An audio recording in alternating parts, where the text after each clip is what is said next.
جو قوم اللہ کی شریعت سے ہٹ کر، کتاب و سنت سے ہٹ کر کسی اور قانون کو نافذ کرے گی، اللہ اس قوم کو فقیر کر دے۔ اللہ کے پیارے پیغمبر کی سنت کو چھوڑ کر، اللہ کی وحی کو چھوڑ کر تم اس عذاب میں نہ گھیر لیے جاؤ کہ تم پر پتھر برسیں اور تم کو تباہ و برباد کر دیں۔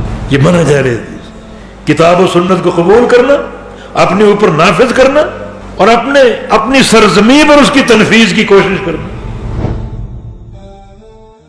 نبی علیہ السلام کی حدیث بھی ہے، وَمَا حَكَمُوا بِغَيْرِ مَا أَنزَلَ اللَّهُ إِلَّا فَشَا فِيهِمُ الْفَقْرَ۔ جو قوم اللہ کی شریعت سے ہٹ کر، کتاب و سنت سے ہٹ کر کسی اور قانون کو نافذ کرے گی، اللہ اس قوم کو فقیر کر دے، وہ قوم تباہ ہو جائے گی۔ کوئی امن نہیں اور کسی سلامتی کی ضمانت نہیں اگر کتاب و سنت سے ہٹ کر کسی اور چیز کو نافذ کرتے۔ یہ منع جاری حدیث، کتاب و سنت کی تنفیذ، قرآن و حدیث کی اتباع، بلکہ اس کے برعکس نبی علیہ السلام کا ارشاد گرامی کہ حد یقام فی الارض خیر لهم من ان یمطروا 40 سباعا۔ اللہ کی زمین پر کوئی قوم ایک حد قائم کر دے، کسی چور کا ہاتھ کاٹ دے، کسی زانی شادی شدہ کو سنسار کر دے، کسی شرابی کی پشت پر کوڑے مار دے، اللہ کتنا راضی ہوگا اور اس قوم کو کیسے نوازے گا۔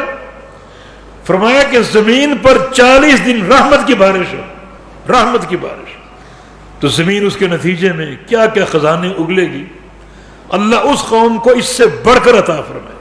یعنی 40 دن کی رحمت کی بارش ایک طرف ہو، اس کے فوائد ایک طرف ہوں، اس کے ثمرات ایک طرف ہوں، اور ایک قوم اللہ کی ایک حد قائم کر دے، اللہ ان فوائد اور ثمرات سے بڑھ کر اس قوم کی جھولی میں ڈال دے۔ یہ منع جاری ہے، کتاب و سنت کو قبول کرنا، اپنے اوپر نافذ کرنا اور اپنی سرزمین پر اس کی تنفیذ کی کوشش کرنا، امن و سلامتی کا ضامن، رزق کی وسعت کا ضامن، ورنہ فتنے ہی فتنے، خطرات ہی خطرات۔ امام مالک کے پاس ایک شخص آیا اور آ کر کہا کہ میں عمرہ کرنا چاہتا ہوں، احرام کہاں سے باندھوں؟ فرمایا ذوالحلیفہ سے، نبی علیہ السلام کی سنت۔ کہا کہ میری خواہش کچھ اور، چند میل پہلے مسجد نبوی ہے، اللہ کے پیارے پیغمبر کا روضہ ہے، تو کیوں نہ وہاں سے باندھ لوں۔ فرمایا کہ وہاں سے باندھو گے تو فتنہ ہوگا، مبتلا فتنہ ہو سکتے۔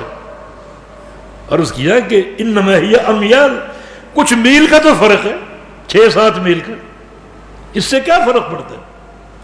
میری خواہش ہے مسجد نبوی جہاں کی ایک نماز 1000 نماز کے برابر، اور پیارے پیغمبر کے روضہ مبارک کے پاس احرام باندھ کے آگے بڑھ جاؤ۔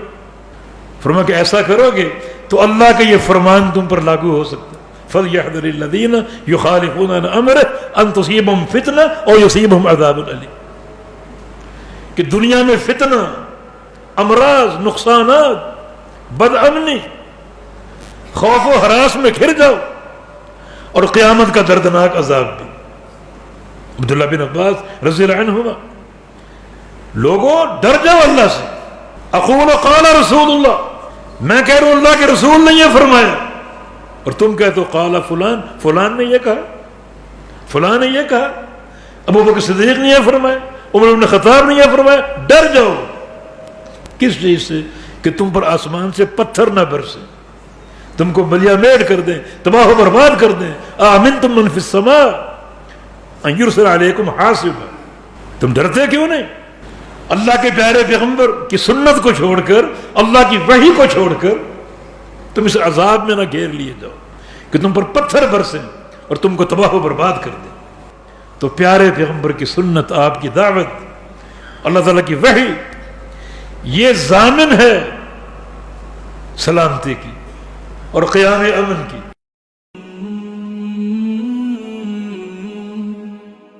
سبسکرائب کریں اور بیل آئیکن پر کلک کریں تاکہ آپ کو بر وقت ہماری ویڈیوز کا نوٹیفیکیشن مل سکے۔